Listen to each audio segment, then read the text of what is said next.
Hello mga ka-forever! So this video is a get ready with me and a funny wedding story experience na naalala ko nung kind of bata ako but teenager naman na ako nun kasi 15 years old.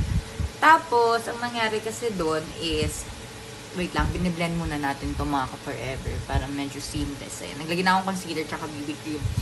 Eto na. So, ang nangyari kasi doon, one of the bridesmaid ako nung bata ako, yun ngayon, parang 15 years old ako. Tapos, nagbato na ng bouquet itong si bride. Yung time na yon is, ang lamig-lamig doon sa Tagaytay, ganyan, tapos nag-i-enjoy kami. I'm with my mom and my stepdad.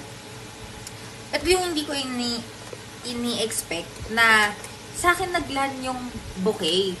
Pero hindi ko siya gusto salahin kasi parang hello, 15 years old pa lang ako, parang wala pa akong idea, ayoko pang ikasal, ba't ko naman gusto ikasal, diba? Nung ganong age pa ako. Tapos, ayun na, nasalo ko siya. Eh, ang alam ko kasi, pag ikaw nakasalo ng bouquet, now ha, hindi ko pa alam nun, na pag nakasalo ka ng bouquet is, ang mangyayari, meron tali sa'yo na isusuot. Yung parang scrunchie ba yun? Yung bilog. Tapos yung one of the groomsmen naman, ang magsusuot nun sa'yo. Sa legs mong bridesmaid. Imagine, diba? 15 years old pala ako. So, eto na nga. Nasalo ko siya. Nung nasalo ko, yung reaction ng stepdad ko, parang, what? Ganyan. Silang dalawa ni ma'am, parang, hala, siya nakasalo. Parang ganon. Tapos, sabi ni dad, sige, okay lang, hayaan mo na. Go, go, go. Ganyan. Kasi nagpaalam sila eh. Kasi 15 years, kasi lalagay ka sa legs, ganyan. Tapos, ayun na, okay naman daw, sabi ni mommy, tsaka ni daddy.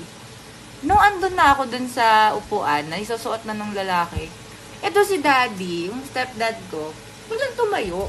Sabi niya, oh no, gumanon. Tapos parang sa isip ko, ano yun? Ano meron? Kasi nga nilalagay na sa legs. Tapos ever since no, nung nakikita ko yun, yung mga parang tali na scrunchy, si stepdad ko, yung lagi kong naaalala. So, ayun lang mga ka-forever. Please share me your quick, funny story wedding experience. Thank you.